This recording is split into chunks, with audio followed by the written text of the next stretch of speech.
Ini adalah terkait dengan bebannya, ya. Kalau bebannya itu sampai muatannya dimuati sampai dengan 2 kali lipatnya, maka umur teknis ban itu akan menurun. Dan ini yang jadi masalah, bukan masalah bukan masalah pada thread, bukan masalah lapisannya, tapi adalah casingnya. Casingnya nggak akan mampu menahan. Jadi ketika itu dimuati berlebih, casingnya tadi ikatan-ikatannya akan putus. Ketika putus ini dia nggak bisa lagi divulkanisir. Jadi kalau yang rusak adalah di casingnya, maka ban ini sekalipun baru usia 1 tahun, dia nggak mungkin bisa divulkanisir. Karena yang rusak casingnya. Yang bisa divulkanisir hanya kalau threadnya halus. Next.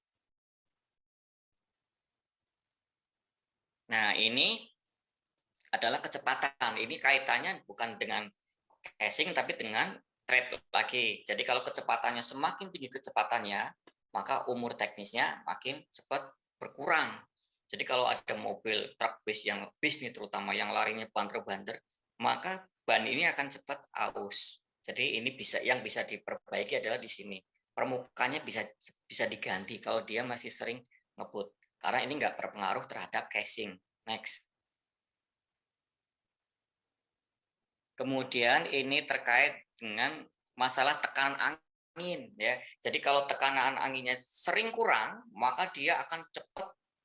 Ini kaitannya adalah dengan casing ya. Jadi kalau pengemudi sering tidak memeriksa tekanan angin cepat kurang, maka susunan struktur ban di casingnya itu akan cepat rusak.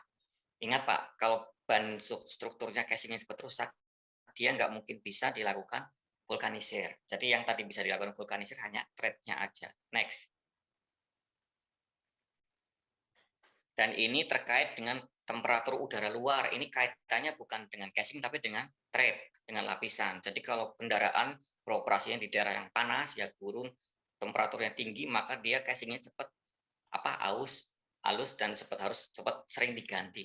Nah, kurang lebih itu Pak Mas Anton yang bisa kami sampaikan. Nanti kita bisa diskusi lebih lanjut. Jadi yang kembali lagi saya ingatkan di sini, titik beratnya ya, bahwa ban itu ada 2 bagian, ada casing, ada thread, ada pelapisan. Kalau kita bicara vulkanisir, berarti menempelkan thread baru. Karena ketika ban baru diproduksi, itu juga tadinya 2 bagian, Pak.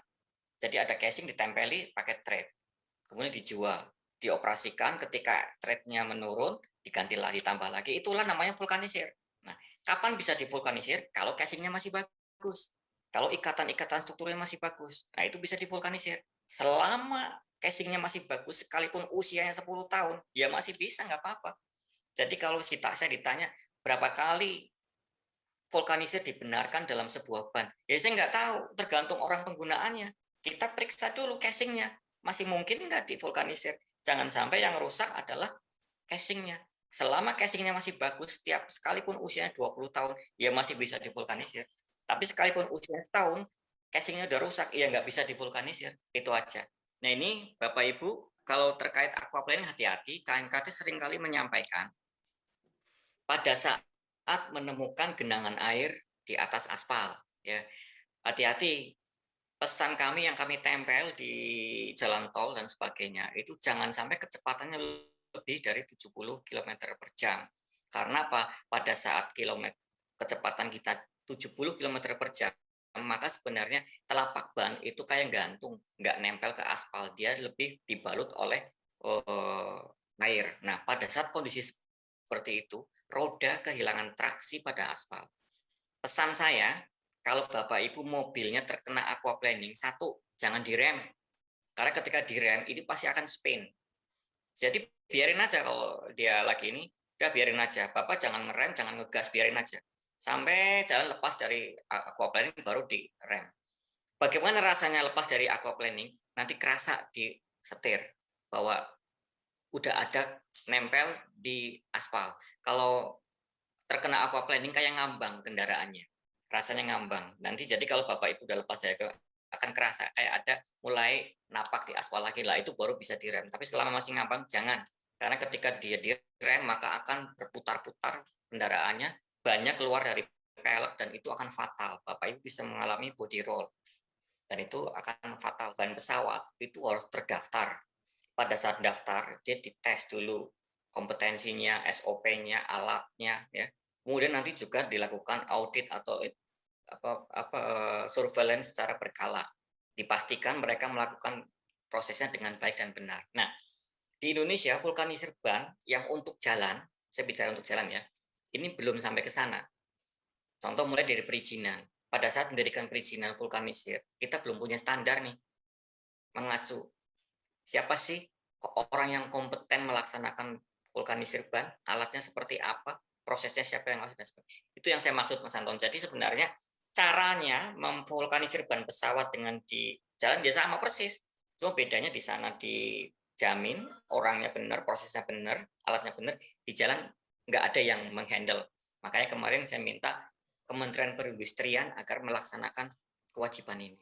Nah, di lapangan ini kan sudah banyak sekali tuh bengkel-bengkel di pinggir-pinggir jalan melakukan vulkanisir. Nah, kalau tidak ada standar yang jelas, apakah nggak bahaya vulkanisir yang diselenggarakan di pinggir-pinggir jalan itu, Pak? Iya, ini kalau ibarat orang nih ya, kalau saya bicara analogi berpikir aja, ketika di rumah ada tikus, kemudian yang kita lakukan adalah bakar rumahnya. Nah, di sini karena kita nggak mampu mengendalikan membuat peraturan tentang vulkanisir, menganggapnya vulkanisir bahaya. Ya, sama aja misalkan gini, anak kita yang umur 5 tahun, kita serahin pisau.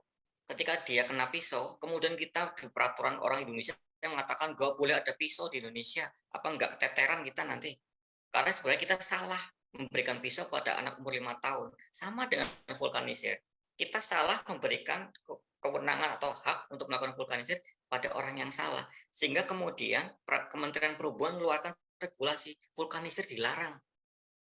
Di sini sebenarnya sama aja kita analogi berpikirnya tadi.